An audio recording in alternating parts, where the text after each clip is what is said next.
بتدغاغامي ዘይርከብ ሰብ ወይ ድማ available ዘይኮነ ሰብ ኣብ ህይወትና ቀዳማይ ደረጃ ተጽዕኖ ዘለዎ ሰብ እዩ ከምዚ ክኸውን ከሎ ድማ ምስቲ ሰብ ክንራኸብን ግዜ ክንሕልፍን ልዑል ድሌት ይሓድርና ከምኡውን ንሕና ደቂ ሰባት ዘይብልና ነገር ንምርካብ ብዘለና ዘየቋርጽ ድሌት እንፍለጥ ስለዝኾና ኣብ ከባቢኹም ገለገለ ሚስጥራት ብምፍጣር ሰባት ተመሊስኩም ክትመጹ ከምዝምነዩን ናታቶም ክትኮኑ ከምዝደልዩን ክትገብሩ ኣለኩም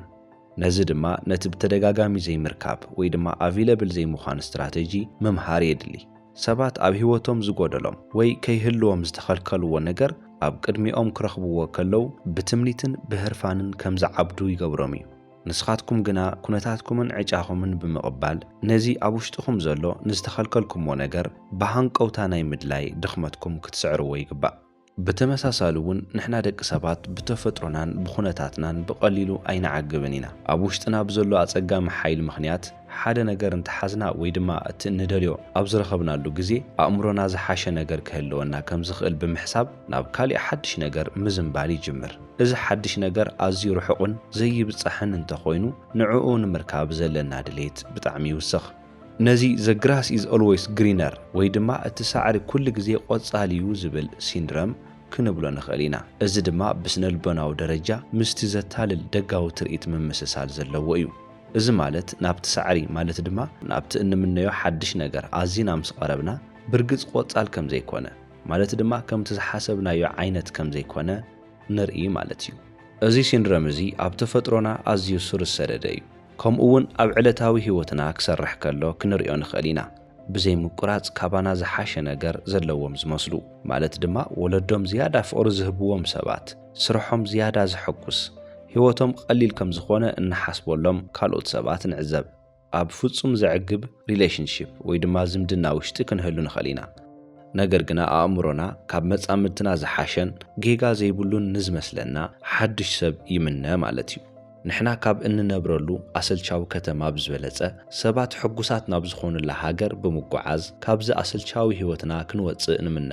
ስራሕ ኣብ ዝረኸብናሉ እዋን ድማ ካሊእ ዝሓሸ ንሓልም ብፖለቲካ ደረጃ ድማ መንግስትና ኣብ ግዕዚና ዝጠሓለ እዩ ስለዚ ጭቡጥ ለውጢ ምናልባት እውን ሓድሽ ለውጢ የድልየና እዩ ኢልና ንሓስብ ነዛ ንነብረላ ዘለና ፍጹምነት ዝጎደለ ዓለም ዝትክእ ሓቀኛ ነገር ንምርካብ ንሓልም ኣብዚ ኩሉ ጉዳያት ነቶም እንቐንኣሎም ሰባት ከም ሕጉስ ስድራቤት ዝመርሑ ጌርና እንቆጥሮም ሰባት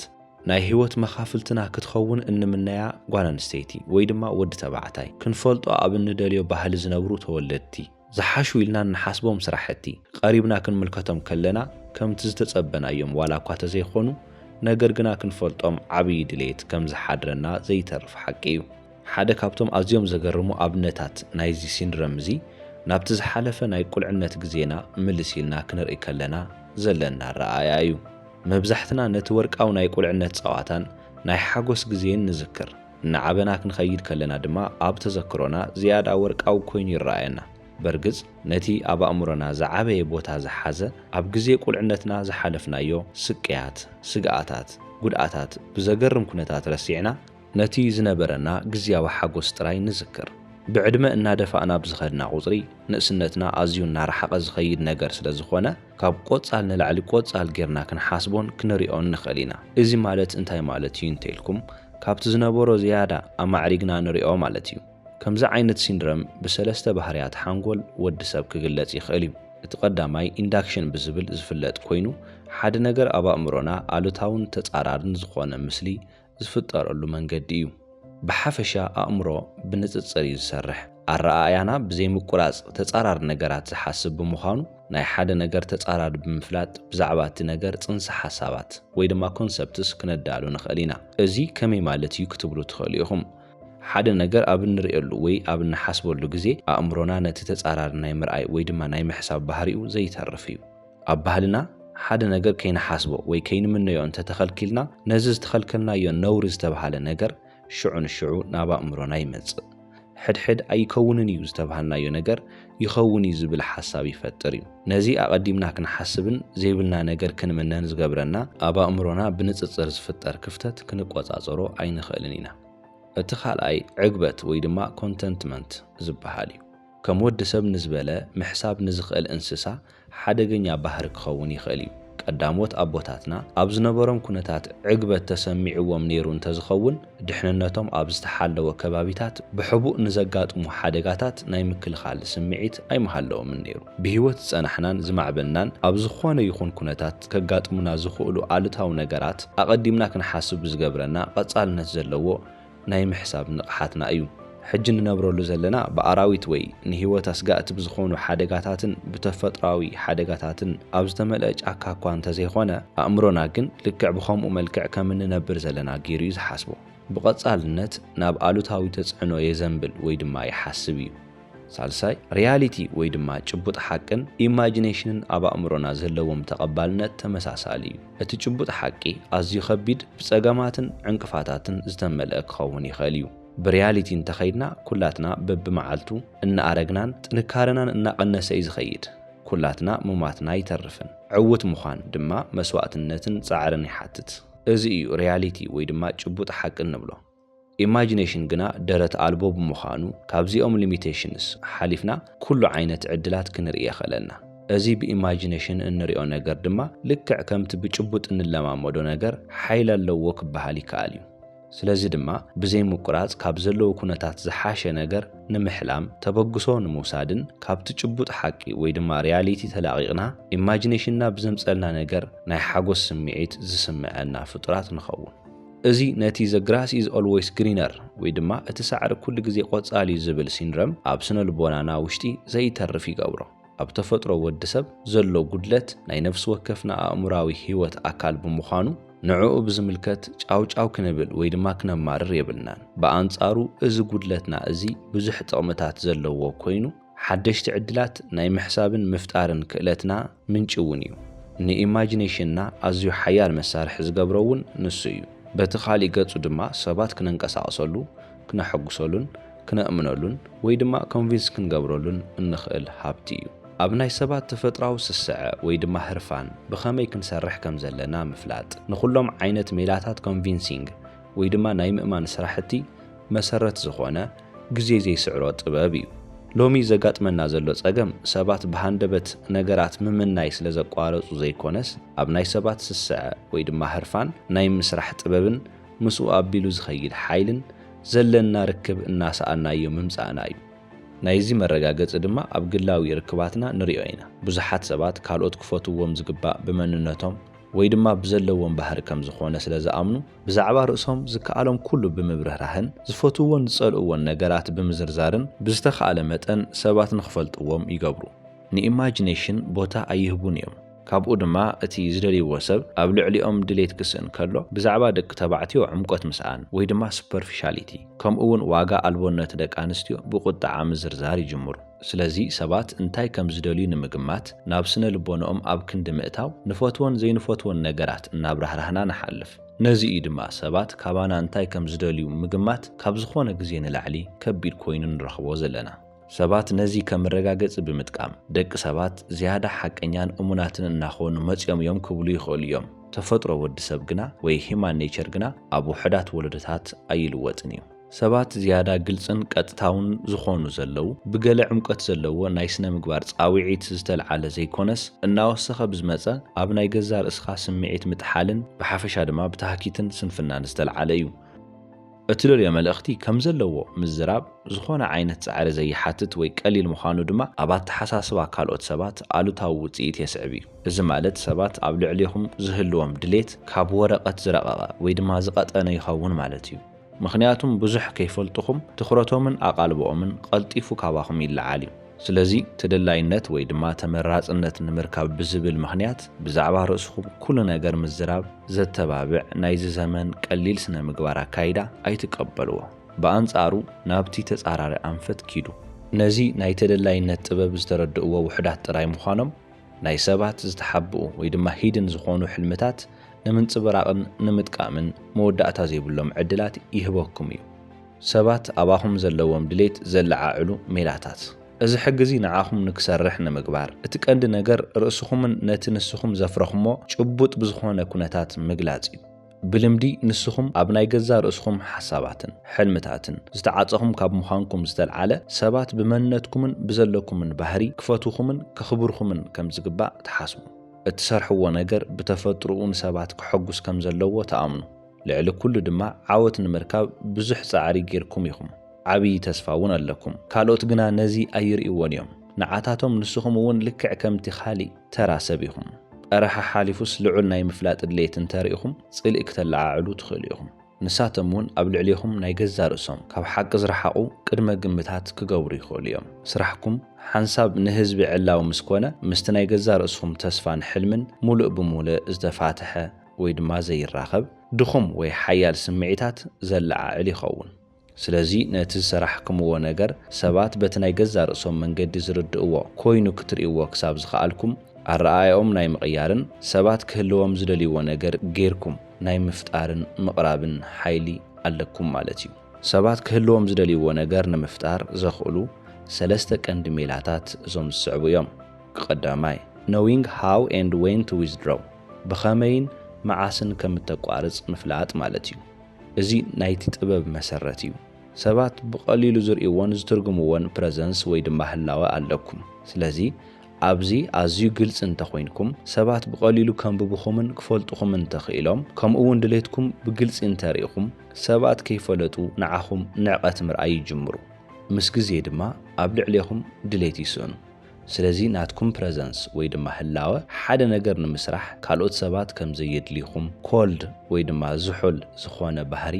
ዘርኢ ክኸውን ኣለዎ እዚ ንሰባትን ንገዛ ርእስኹምን ኣኽብሮት ከም ዘለኩም የመልክት እዚ ድማ ብዘይ ምፍላጥ ኣብ ቅድመ ዒንቶም ዋጋኹም ልዕል ከም ዝብል ይገብሮ በዚ ምኽንያት ድማ ሰባት ንዓኹም ክኽተሉን ክስዕቡኹምን ከም ዝደልዩ ይገብሮም ነዚ ዝሑል ዝኾነ ኣቀራርባ ንምልማድ እቲ ቀዳማይ ሜላ ርሕቐት ናይ ምፍጣር ስትራቴጂ እዩ ኣብ ርእሲ እዚ ድማ መን ምዃንኩም ብቐሊሉ ንኸይፈልጡ ሚስጥራዊነት ወስኹሉ ርእይቶኹም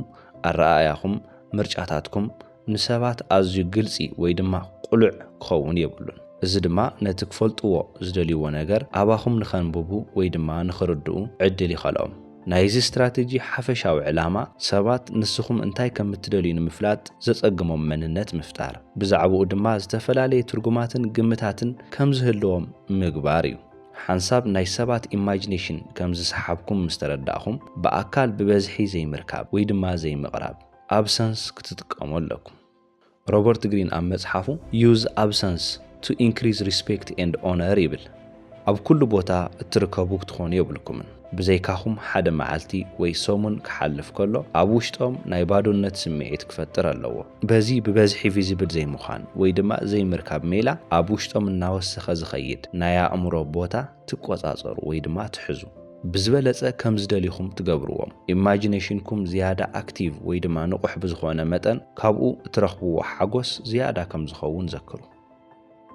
እቲ ካልኣይ ድማ creating rivals of desire ናይ ድሌት ውድድር ምፍጣር ማሕበራዊ እንስሳ ብምዃንና ኩሉ ግዜ ክበሃል ብዝከኣል እንደልዮ ነገር ነቲ ካልኦት ሰባት ዝደልይዎ ነገር ዘንጸባርቕ እዩ እዚ እንታይ ማለት እዩ ክትብሉ ትኽእሉ ኢኹም ንኣብነት ምግቢ ክትበልዑ ናብ ሓደ ጽርግያ ትኸዱ ኣለኹም ንበል ክልተ ጎኒ ንጎኒ ዝርከባ ሬስቶራንት ትርእዩ እታ ሓንቲ ዋላ ሓደ ሰብ የብላን እታ ካልአይቲ ግና ብዙሓት ሰባት ኣብ ደገ ተሰሊፎምላ ኣለዉ ናብ ኣየነይቲ ክትኣትዉ ትደልዩ ኣእምሮኹም ሽዑ ንሽዑ እዚ ኩሉ ሰብ ኣብዚ ክበልዕ ዝደሊ ዘሎ እቲ ምግቢ ጥዑም ክኸውን ኣለዎ ኣብቲ ካልአይቲ ሓደ እኳ ዘይኣቱ ዘሎ ድማ ምግቦም ሕማቕ ስለ ዝኾነ እዩ ኢሉ ይውስን ልክዕ ከምዚ ኢና ንሰባት እውን እንምዝኖም እዚ ድማ ካብ ናይ ቁልዕነት ዕድመና ጀሚሩ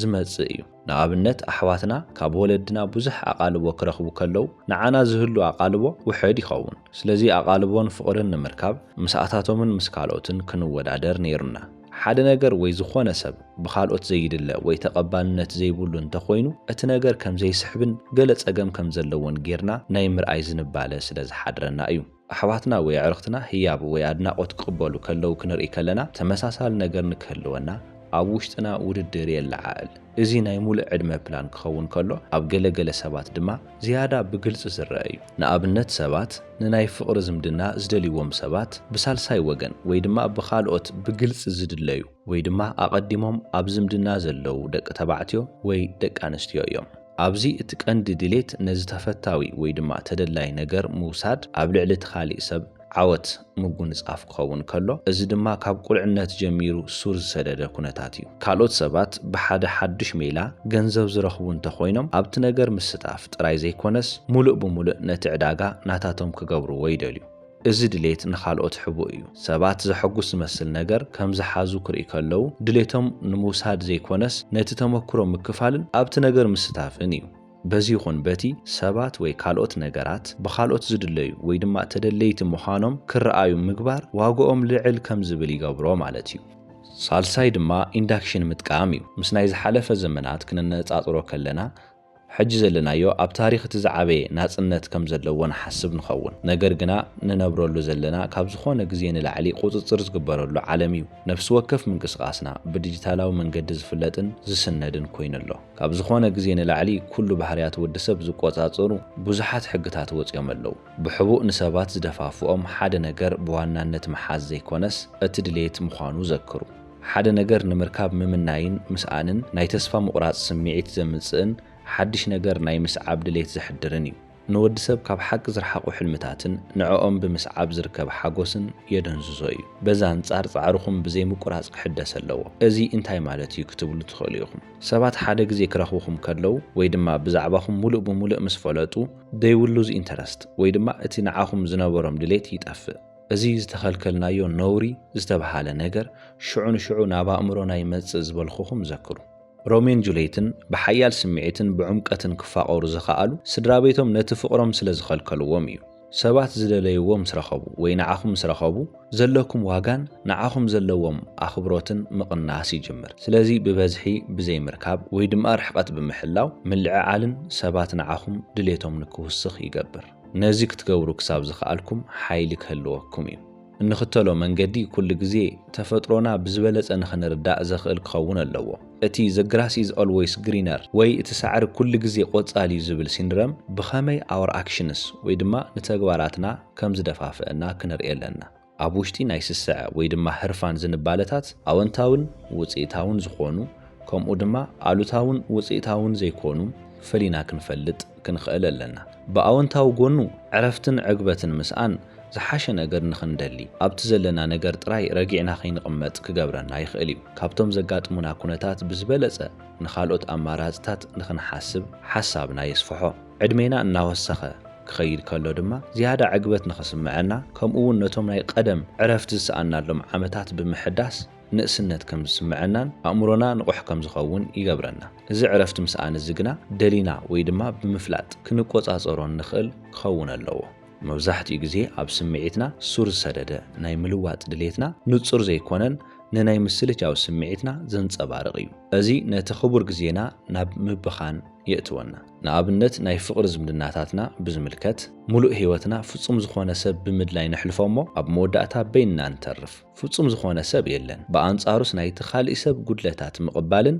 ወይ ድማ ኣብ ድኽመታቶም ውሽጢ ገለገለ ማረኽቲ ዝኾኑ ነገራት ንምርካብ ምፍታን ይሓይሽ በዚ ድማ ነቲ ስሱዕ ወይ ድማ ህሩፍ ትምኒትና ብምርግጋዕ እቲ ዝምድና ከም ዝሰርሕ ምግባር ክንመሃር ንኽእል ኢና ይኹን እምበር በዚ መንገዲ ዝሕሰብዎ ዘለኹምዎ መብዛሕትኦም እትፈልጥዎም ሰባት ኣብ ዘለውሉን እተዘውትሩሉን ቦታ እዩ እዚ ናትኩም ጭቡጥ ሓቂ ወይ ድማ ሪያሊቲ እዩ ነገር ግና ብሂማን ኔቸር ወይ ድማ ብተፈጥሮ ወዲ ሰብ ምኽንያት ኣእምሮኹም ብዘይ ምቁራጽ ካብ ዝጭቡጥ ሓቂ እናረሓቐ ይኸይድ ኣሎ ናብ ኣገረምቲ ወይ ድማ ዝደንቑ ቦታታት ናይ ምጓዓዝ ሕልሚ ኣለኩም ነገር ግና ናብኡ ክትኸዱ ከለኹም ነቲ ናይ ገዛ ርእስኹም ዕግበት ዘይብሉ ኣእምሮ ሒዝኩም ኢኹም ትኸዱ ካብኡ ድማ ኣብ ውሽጥኹም ዝፈጠርኩምዎ ካብ ሓቂ ዝረሓቐ ሓደሽቲ ሕልምታት ዘምጽኣልኩም መዘናግዒ ትደልዩ ምስ ዕለታዊ ህይወትኩም ዋላ ሓንቲ ርክብ ብዘይብሎም ሓሳባት ዝተመልኡ መጻሕፍቲ ተንብቡ